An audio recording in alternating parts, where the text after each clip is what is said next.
Anti-Afro-Svengalis, letting everybody know this is part 3, a continuation of the perils that can occur when those in the mental health field, not just in the mental health field, but we're speaking about the mental health field, encounter situations when they are disciplined and it involves any kind of billing that is tied to the federal government.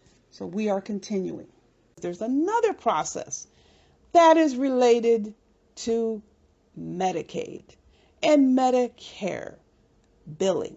That is the Office of the Inspector General that specifically addresses exclusions. When I say exclusions, that determines whether or not you are permitted to bill Medicare or Medicaid.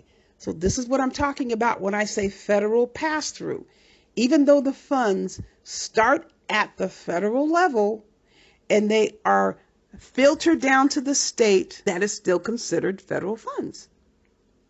So if a person falls under either what's called, and see on the screen here, a mandatory exclusion or a permissive exclusion, that is going to have an impact. Listen to this short video that gives some information about these two exclusions. What is an OIG exclusion? An OIG exclusion is a final administrative action by the Department of Health and Human Services and Office of the Inspector General, OIG, that bars any excluded party from participating in any federal or state healthcare programs. What is the effect of an OIG exclusion?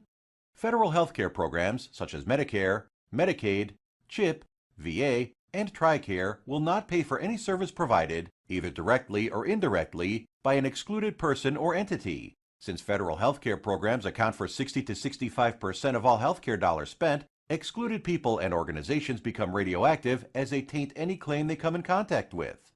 In addition, any provider that employs or contracts an excluded party is subject to the imposition of civil monetary penalties, as well as becoming liable for overpayment recoveries.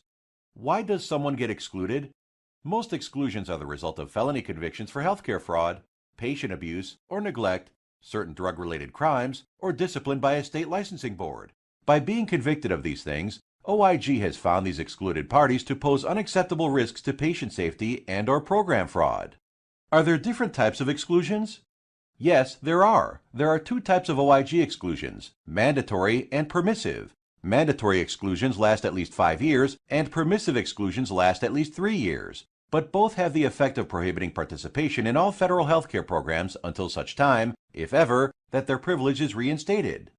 Considering these differences and the severity of the risk of employing excluded persons, we strongly recommend conducting monthly searches of these databases. If you want to learn more about OIG exclusions or any additional information, please contact us at info@exclusionscreening.com or call us 800-294-0952. I want to make sure people recognize something that is indistinguishable. Whether someone conducts themselves in a manner or engages in this type of behavior that results in the government issuing a sanction or a licensing board issuing a sanction, it doesn't matter if the person is unaware or didn't take the time to learn, because ignorance of the law is no excuse. People try to use that all of the time. I didn't know. It's your job to know.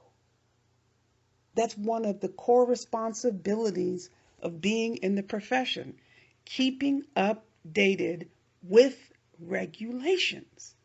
When you go through school, you learn about regulations and it's emphasized, it's drilled into your head. Getting a license is just the beginning. Getting a license represents that you have the minimum knowledge required by law to practice. It doesn't mean you abandon all other responsibility when it comes to continuing to learn and keep updated with the regulations. He did say in a video that you can have a revoked license, you can have a suspended license, you can run a business with expired documents. That is a lie. There are penalties if a person on the excluded list is running a business and they are involved with billing. That is the whole purpose of this law. Whether it's ignorance of the law or the unwillingness to accept that sanction has been handed down, or just the ability to be determined to never admit something that's factual and not positive that's been revealed, whatever the case, it's to this person's detriment if this person plans to go and continue what he's doing, because the OIG is not going to care because it says it right there. You saw it. It doesn't have to be a conviction in order for them to put you on the exclusionary list. We don't have information about any sort of criminal conviction, any felony conviction for a mandatory exclusion, but absolutely the criteria is met for a permissive exclusion. If you read very carefully, it isn't just a misdemeanor. It says submission of false or fraudulent claims. Pick either one. It occurred. Disciplinary action. So it is not required that the person be convicted of a misdemeanor. It has different elements under the permissive exclusion category. It's up to the OIG to make a determination if they feel it meets the criteria. Wouldn't that be nice if we can just self-impose what conditions could be or not be imposed upon us? Ask the bank robber, okay, bank robber, you were caught. What would you like for us to do? Would you like for us to give you a sentence of 15 to 30 years? Or do you think you would like home confinement for a week? Or do you want us just to forget about this and go home? What do you think the bank robber is going to say? You don't pick your own punishment. That's not how it works in the world. If you want to avoid sanctions, you don't engage in the behavior that can bring sanctions upon you. That's how that works. You do everything you can to avoid this. But people, I want to make sure you're fully aware of the options to do your research. Don't even take my word for it, which is why I'm very big about leaving links and giving referrals. I'm not going to come on here and insult you and cuss you out in order to try to force you to accept what I am saying.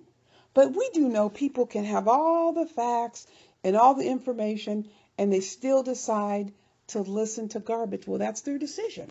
And you see what happens when you cast logic to the wind and just do what you want to do. Eventually, it's going to catch up. And this is what we're dealing with right now. Is this going to stop people from discussing it and talking about it? No. So if he wants to go around and create these lies that people that are talking about this are laughing at him, are celebrating. He's actually saying people are celebrating. Have you heard anybody laughing? I haven't heard anybody laughing because this occurred. People tried to warn him this was happening. This is very serious business. He did not take the warnings.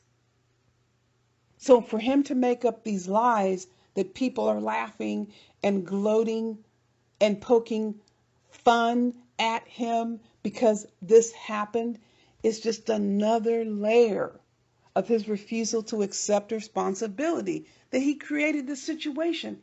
It's no one's fault but his. He didn't even have the fortitude to fight this if it is indeed true that an office manager or a clinical director is responsible.